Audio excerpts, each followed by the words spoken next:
الشيء اللي خدمناه والشيء اللي قدمناه ما هو إلا واجب، وربما ما أديناش الواجب نتاعنا كما ينبغي، ربما ما أديناش الواجب نتاعنا كما ينبغي، لأننا ننتسب إلى جيل، لأن قدنا رجال بالأمس، رجال في المعركة واللي هما ماتوا وما ننساهمش أبدا، وعارفين بأن هذوك اللي ماتوا، عارفين بأن هذوك اللي ماتوا هذوك أدوا الواجب نتاعهم كامل، هذوك أدوا الواجب نتاعهم كامل. وأنا نتذكر دائما تعليق تاع واحد من الإخوة المجاهدين في الماضي في سنة 56 عندما فوجئنا جميعا، قال كنا باغيين نعملوا ثورة، الشعب عمل لنا عرس. الشعب عمل لنا عرس معناه فتح الديار نتاعو، خرج الزرابة نتاعو ولا خرج العصاير نتاعو، كل شيء قال يا مجاهدين تفضلوا. هذا كل وما أكسب فهو على كل حال تحت تصرف الثورة.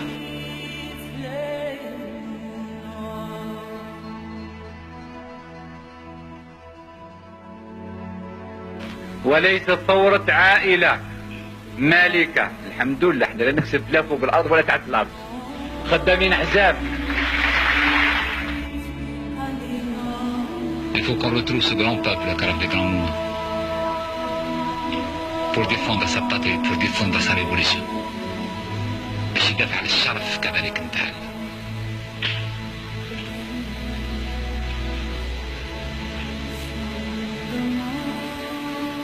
يعني روح الانهزامية ما يخصهاش تكون الصف نتاعنا أبدا. نوع من التحدي. الثورة الجزائرية ما تقدرش تقف على كل حال مكتوفة الأيدي، ما تقدرش تسكت، ما تقدرش تحط راسها، ما تقدرش تكون ذليلة، ما كانش ولا تكون النهاية نتاعها. Ce peuple est trop orgueilleux pour baisser la tête.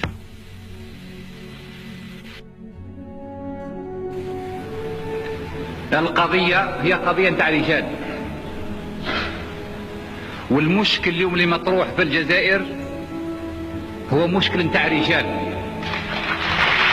مشكل نتاع رجال.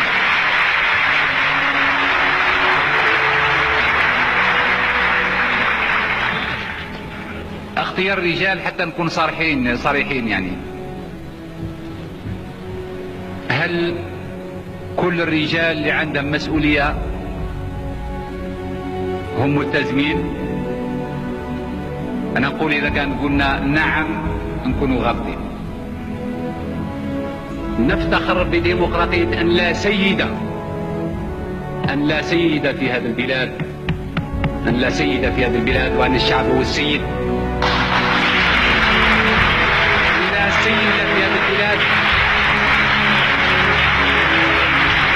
وأن الشعب هو السيد. نفتخر بكل هذا اليوم، ونفتخر به غدا، ونفتخر به بعد غد. خدمنا على كل حال وحصلنا على نتائج، وعمرنا ولا كنا راضيين، ودائما لما نتلاقاو باش ننتقد بعض وباش ننتقد الوضعية نتاعنا، لأن نريد أن نذهب إلى الأمام، أن نسير إلى الأمام ونسير بسرعة.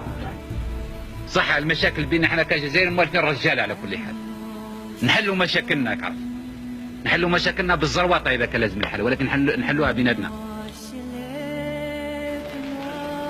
كنا مثلا في الجزائر كلها وبدون مراقبة، ما فيش مراقبة، ما فيش، أقصد المراقبة الإدارية، ما كانش عندنا إدارة كما راه موجودة اليوم.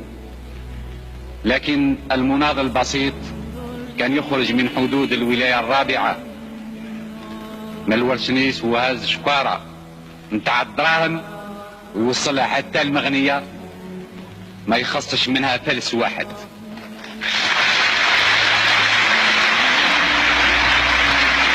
شكارة نتاع الدراهم.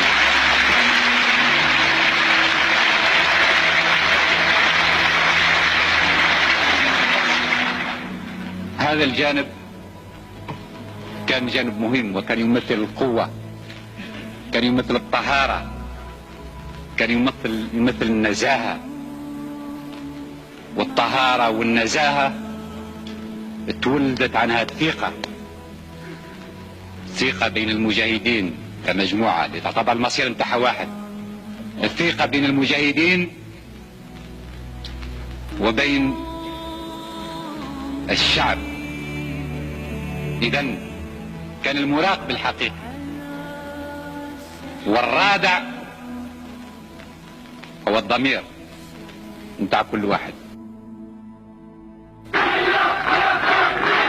نعم، احنا حاولنا باش نهتم بالفلاح، حاولنا باش نهتم بالفلاح. ما قلنالوش بلي رانا سيادك ولا نحن امراء عليك، ما قلناش بان احنا امراء على هذا الشعب.